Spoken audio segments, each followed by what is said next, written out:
I believe it comes from starting working in the travel industry, where you can just feel the energy and you can feel the excitement and you can feel the chaos that hits you when it's a high season, and I guess that's what gets you going. That you want to keep on, being in that same environment where it's constantly this excitement and overload of work, I guess.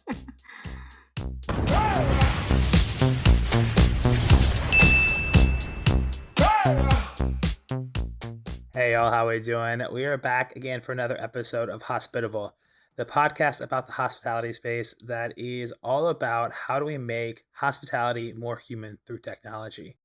And normally you see me live on location. Unfortunately, this one we weren't able to go to Iceland to visit our guest today, Gudrun Ragnarsdottir, but we're really excited to have her on the pod. She is the founder and CEO of Keeps, which is a content management system tailored to the travel industry. Gudrun, thank you so much for being a part of the podcast today. Thank you so much, Rob, for inviting me. Yes. So I really, we were introduced through a mutual connection. I was really excited to chat with you because you've had a really kind of cool path. So you founded your own company, but prior to that, you had a lot of experience in the travel industry. How did you kind of fall into this industry, and where was the passion for travel? I mean, you even have this sign behind you that says travel. So where did this love for travel and this passion for the industry come from? I believe it comes from starting working in the travel industry, where you can just feel the energy and you can feel the excitement and you can feel the chaos that hits you when it's a high season, and I guess that's what gets you going. That you want to keep on, being in that same environment where it's constantly this excitement and overload of work, I guess. Absolutely, and anyone in hospitality knows the chaos. I mean, it's chaos in general, but the chaos of high season, absolutely. So you kind of you got into the space and fell into the love of it, and you worked for a number of years at Expedia. And about this time, as we were talking pre-show, and you said that you noticed there was kind of an issue. So talk to me a little bit about kind of how you worked into that, and then what you noticed um, that was a problem for the industry that actually led you to where you are today. Yeah. So I used to work for Expedia for 6 years, and I was taking care of markets. I was a market manager, and I was taking care of Iceland, Faroe Islands, and Greenland. And this was like 6, 7 years back. And during that time, Expedia didn't have a lot of presence in these markets. And my job was to, get more listings to Mhm. Expedia and introduce these markets to Expedia, because everybody was using Booking.com. That Yeah. was European. Everybody knew it. They were very fast to the market. Expedia was an American company, so going to the Europe was a bit of a challenge, I guess. Mhm. So my job was essentially to grow the market. And so I started to flying back and forth to Iceland and Greenland and Faroe Islands, and try to get them to sign up with us. Uh, and first of all, it didn't have a property management system, so they were very, very, uh, pushing back on and having another OTA because it was already hard to manage. Mhm. Um, the second of all, when I did actually get them on board, the onboarding process of from they were signing the contract until they got live was many, many weeks. And Mhm. it was not due to they didn't have the rates or the information. It's more like they didn't have the photos. The Mhm. photos were missing. It was in this computer, that folder, that file, X employee, or it was just lost in a computer that burned down. Yeah. And then I started taking the photos myself for them when I was visiting. And I uploaded the photos to myself, which meant an onboarding process went from many, many weeks into maybe 2 or 3 days. And they Yeah. went live and they started producing. So we saw the win-win of this strategy. And this pretty much how it came about the problem, that this was not a one case scenario. I probably acquired 1,000 properties in Iceland and Faroe Islands and Greenland, and it Yeah. was always the same story. The photos were missing, or if they had the photos, it took them ages to upload them and maintain them. And it was a pretty much just one time thing. They would register with the OTA, find the photos, and that's just it. Yeah. They don't go in there again, especially after they got the property management system to maintain the rates and availability. Yeah. There's no really, there's nothing that is motivating them to go in there again. Yeah. Well, it's funny because as a head of brand and content guy myself, I know very well how all my photos, there's photos and videos on this phone and that phone and this file and that file. So we actually had to create like a centralized uh drive file where it's like photos in the wild, it's like all the random photos, right? And then naming conventions so you can go back and look in dates. And it's so hard because sometimes we are so accustomed to taking photos of things, and then we forget about it, right? Unless you're like somebody who posts heavily. I mean, I don't know how many times I've thought about, oh, I should put a post out on LinkedIn or a post on Instagram, and then I'm like, oh, I don't have that photo for that. And it's like I know I have a photo somewhere in my phone. I just don't feel like scrolling back to find the perfect photo. And I think that when you're managing, like that's from a personal standpoint, but for managing that at scale, I could see that being a bit crazy. But you at this time you were living in Denmark, flying a lot to Iceland and Faroe Islands and whatnot. And now you're in Iceland. So how did you just love Iceland so much that you made the trip, or what was the impetus from being in Denmark and Copenhagen and moving to Iceland? Well, I do come from Iceland, so my time in Denmark was me studying there and Hmm. being there for 8 years. So my journey in Expedia started there pretty much, and I moved with the company to Iceland as we were creating an office. So back to Iceland, COVID hit us, and then I left the company Yeah. a little bit later. And but I mean, Iceland is of course an amazing country, and I think majority of tourists who come to Iceland come here because of nature, and that is definitely something that I is one of my favorite things here is that you can see the mountains. Yeah. You just by the sea, and we majority of people who live here live on the coastline. There's a glacier in the middle, so you can't really live there. Yeah. But this is something that, of course, this is the I guess the mecca for photo content. Yeah. You know, volcano eruptions and Yeah. glaciers and stuff like this, and that's definitely what keeps me here. Yeah. Love that. So it's a bit of a homecoming. And it's really interesting because Iceland has really built a culture of hospitality and tourism, right? And so we're also better to be a company in this space than in a country that fosters so much hospitality. So as we're kind of switching gears here, so you left Expedia, did a couple other things, but you started a company. So what was the impetus to you to finally say, you know what? I saw this problem when I was working at Expedia doing all these things. It is time. Now is the time to be a founder and CEO. What was that like? Talk me through that process a little bit. Yeah, so during my time at Expedia, I always thought there must be a system that does this. There must be a system that removes this manual barrier to upload content and keep it updated. Um, but it really isn't. And Hmm. many years of doing the same work, I didn't think about it. Then COVID hit, and I was bored. I mean, the market was down. I had time on my hands, so I started thinking, why don't I just do it? Why don't I Yeah. just create the solution that I've been thinking about for many years and just do it?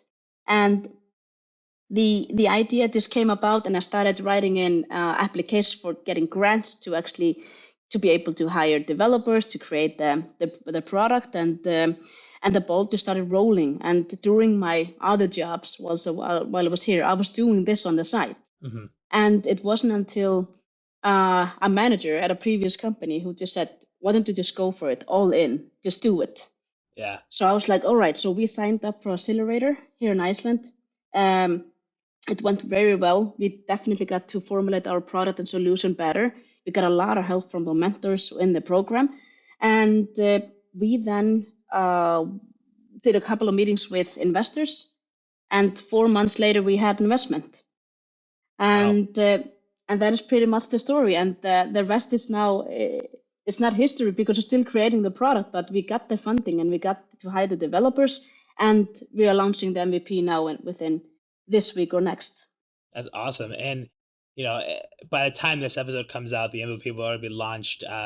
Everything will be rolling. So, what are you most as you're going through this process and you're really building the solution of a content management system that's innovative and really helps manage and distribute content to all the different sales channels, all the different whatever engines, etc.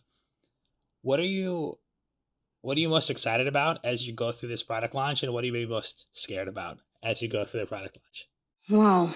I'm most excited about introducing this solution to the hoteliers Hmm. because we have now been doing it for a couple of months, and everybody has been a great, great response to the product and the solution because people know it. I mean, Hmm. as in my pitch, as soon as I say, "Where do you keep your photos?" then it's just like a blank or a question mark.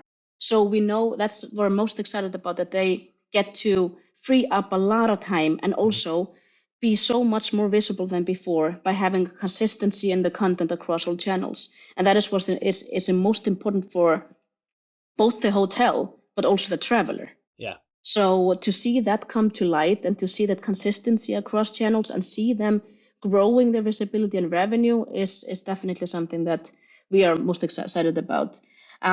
What I'm most scared about, I think, Jesus, this has been a roller coaster. There's Yeah. been ups and downs, and it's been like woohoo and like no, and it's been things that have like worked and not worked, and Hmm. a disaster and not. And what I'm most scared about is that I guess something will break. Yeah. And but the good things about the things that break that we can fix them. Yeah. Um, Absolutely. but of course, you want the product to be seamless, and you want the user to feel like he can trust the product. Yeah. Yeah. The it's really interesting, and we always kind of joke is that things can break on the back end because, and we're happy with that because we can fix that as long as it doesn't affect the user experience. But the minute it starts affecting the user experience is we start kind of, okay, we got to figure that out because Omni Boost is very similar to the fact that we are a seamless integrator where most companies shouldn't know that they're running us. We're just doing the things that we need to do on the back end so that things get done, right? And that's an amazing thing. And usually people don't know about Omnibus until something breaks, or the cool stuff that we're doing now is we like put ourselves as a platform, but previously, right? And so that's always a fear of that. But I think it's really amazing in regards to kind of saying, you know what, I'm ready. You have the 6 years of experience from Expedia. You saw a problem. You started building on the side. You have this time, and I think that's something about just do it, right? I love it. We actually, one of the things our founder loves, the Phil Knight Manifesto. We still kind of use that today. There's a lot, some of it obviously has to be kind of translated to today, but it all still holds true, right? You kind of build shit and break it, right? Like see what happens, move the ball forward, and always be thinking about um, the end user insight. Is the person that's using this product, is it seamless? And if so, that's the name of the game. So I think that's really cool and really excited about where it's going for you. I can't wait to follow up with you post launch and see the success and catch up with you on it all. So as we look at this travel industry, we talk about how it kind of hospitality and travel kind of hooks you in, right? The highs and lows, the chaos, the craziness. What are some of the trends, having worked in this space for the last, years and building a company in this space, what are some of the trends that you are most excited about? What are some of the things that you're looking forward to as we head into the second half of 2023 and 2024 as it relates to, travel? It could be technology, it could be experiences. What's got you kind of excited? I mean, AI is definitely gone all crazy. I mean, everybody's using AI now. We are even using AI. I mean, we're using AI to tag the photos. We're using AI to create descriptions and textual content for social media. And I think that that is something that will become more and more, I guess, a main feature. It won't even be new Hmm. anymore. Everybody is using it. And that is something will be used in uh, I guess most related software for the travel industry. I think in COVID, there were so many solutions that just flew up to the surface, which was like seeming like uh, what can you say? Like there was no. They were trying to avoid any kind of a touch Yeah. of the guest to another guest or surface or whatever it was surrounded with the guest during COVID. So then you had the keyless um, I guess, what's it called, check in and check out. Hmm. And there were almost no people working in the hotel, so every hotel was trying to make the stay of the guest as pleasant as possible with with the lowest impact of contact. Yeah. And I think the solutions that were created for that are still there, because Hmm. there are still people who don't want this much of a contact Yeah. and don't want much of a people. And even cleaning your room, I mean, just like a couple of years back, I mean, here in Iceland we have, you could say, endless source of hot water and cold water. But now when you enter your room, you've been asked to save the towels, Hmm. save the showers, save the water. And I think the sustainability plays a big part here. Yeah. I mean, the awareness of sustainability is huge today, and I think that is something that we will see more trending towards 23, 24, and in the future. Hmm. How can we minimize everything that is bad for nature, Hmm. and pretty much try to create more sustainable path towards Yeah. travel? Yeah, I love that. I mean, I think there's a lot of really innovative things happening, and travel by nature. You're moving around and you're exploring the world, and so how do we try to mitigate our impact, our footprint, so to speak, as we jump on a plane to travel an unknown part of the world for us and go through this experience. I really think that's a really impactful piece. And you brought up this thing about every traveler is different. There's a lot of people that travel for business. There's people that travel for leisure. There's leisure travelers, right? The kind of the blended. Um, some people want high contact, some people don't. And the exploration of this podcast is how do we make hospitality more human through technology? And you kind of brought that up of all these different keyless touches and the checkouts, and AI making a big impact. How do you think that as we look at the way these things are going to make an impact, how does that change the game of the idea of being hospitable, of walking into a hotel or walking into a space? The idea of going to that hotel is to be taken care of, right? And have Mhm. a soft bed and warm food and running water and Wi-Fi. Where do you see this kind of balance for hoteliers as you're working with hoteliers to create systems that allow them to connect better with travelers, right? Where do you see this intersection, and how do you see this unfolding? Do you think that it's going to continue to be high touch, low touch? Do you think we're going to go to all automated hotels? What do you think? I think there's going to be, I think systems will replace somewhat of the time that is being used now by employees. Hmm. It doesn't mean that they will lose a job. It just means that they will have different responsibilities. Yeah.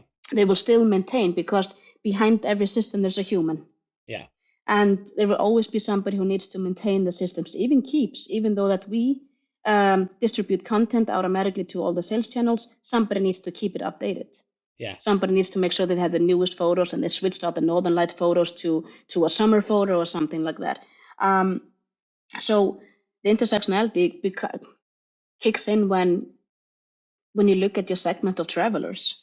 Hmm. There are segments that only choose Airbnbs, for example, Yeah. because they want low contact, they want the privacy, Yeah. so they will choose it. But what will happen is that the more informed travelers get, the more information that the hotel can spit out on all the sales channels or wherever they have their information stored, the more up to date the traveler is about what he's buying, and he Yeah. can see it.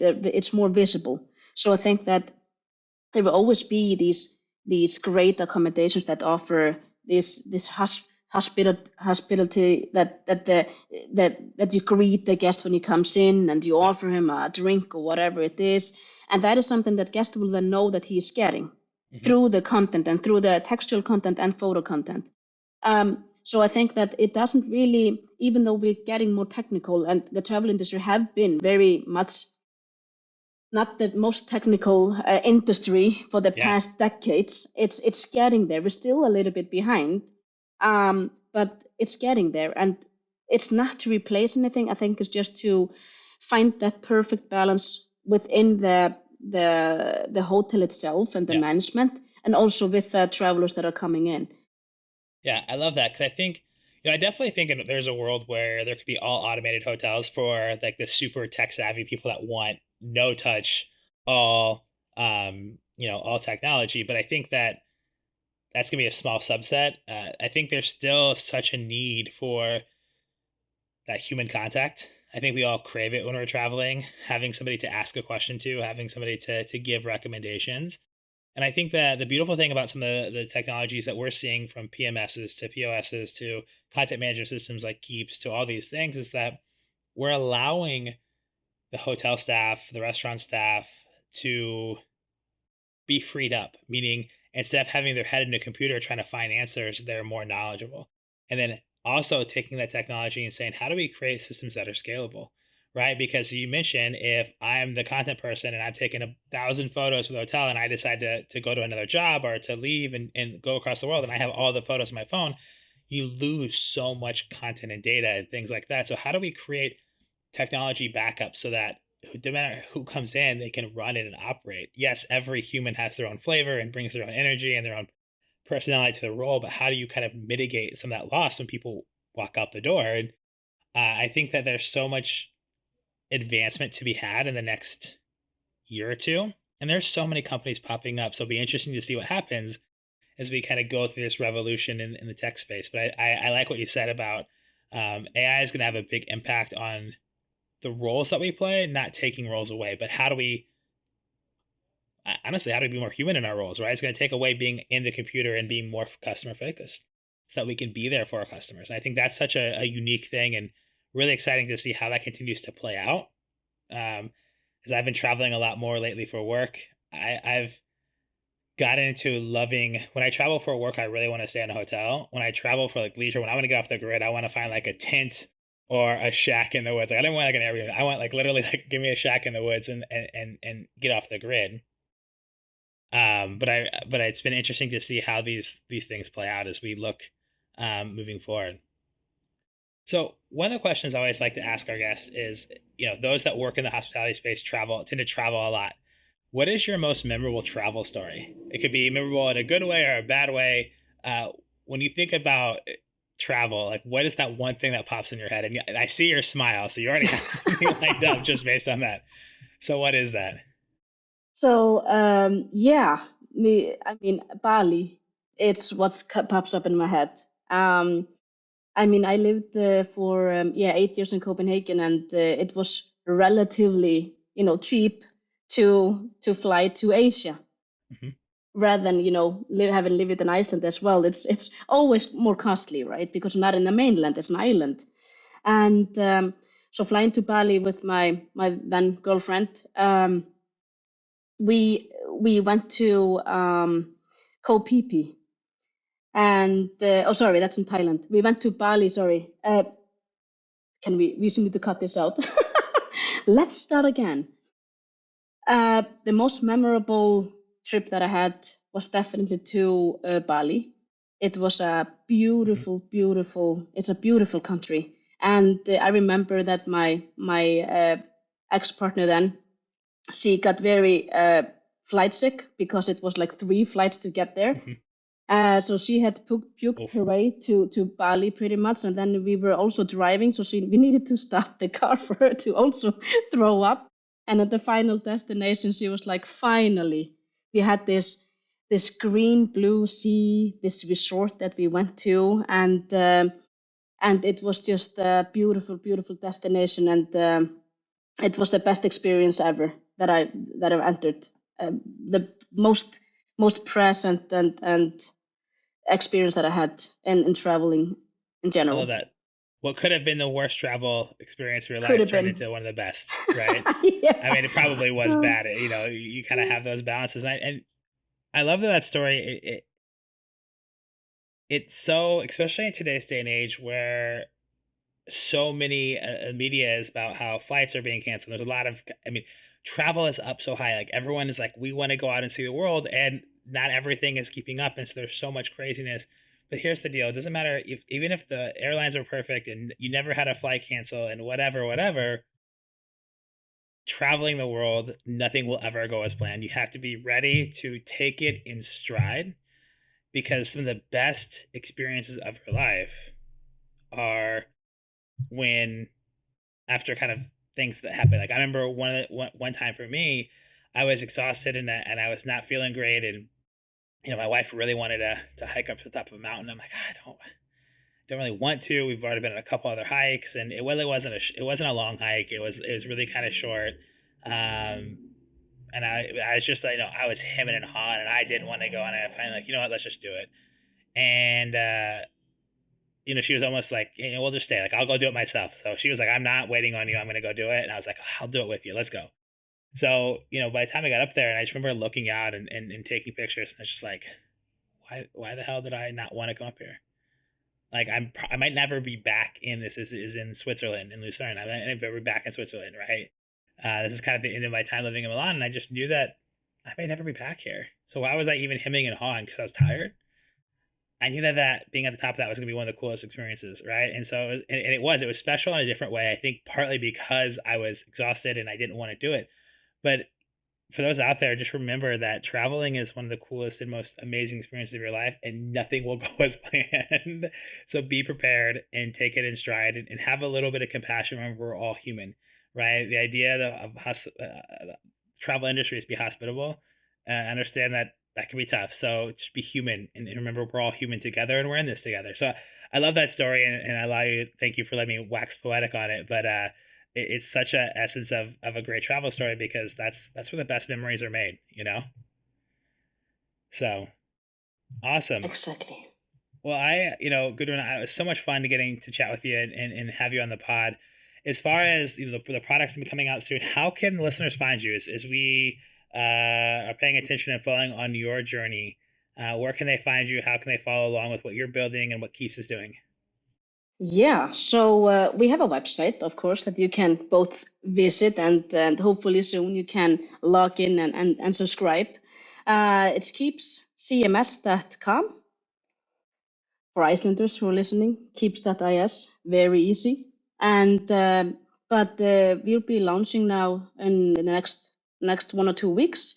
Then we're just adding on features in for the future. A couple of months in, we were gonna be integrating social media, and we're gonna have a special section for photographers or influencer who would like to add their photos that they're taking off the accommodation to the photo section, and so etc. So a lot of features coming up. So I hope that you can stay in touch on LinkedIn. You can follow us there, Facebook, or yeah, even just visit the website. Awesome. Well, I'll make sure to have all those linked in the show notes, as you're listening. And remember, as we're recording this episode, the company is going to be launching the product here, uh, basically early August, end of July, early August. In this episode, when at the time you're listening to is probably around September, October. So really excited from what you're hearing of Gudrun's story, and the challenges and what she's excited about, to see her vision, right, come full life. So after you go check out Keeps after this episode, you can kind of see where we were just a few months ago to what the product looks like. So I'm really excited, Gudrun, and really appreciate you being a part of the podcast and sharing a great travel story with us, sharing your thoughts on AI, and what some of the cool stuff that can happen. And also, we're really excited to continue to see what you do with Keeps, and hopefully I'll be coming to Iceland soon and we can meet in person. All right. Perfect. Thank you so much, Rob. You bet, Gudrun. Take care.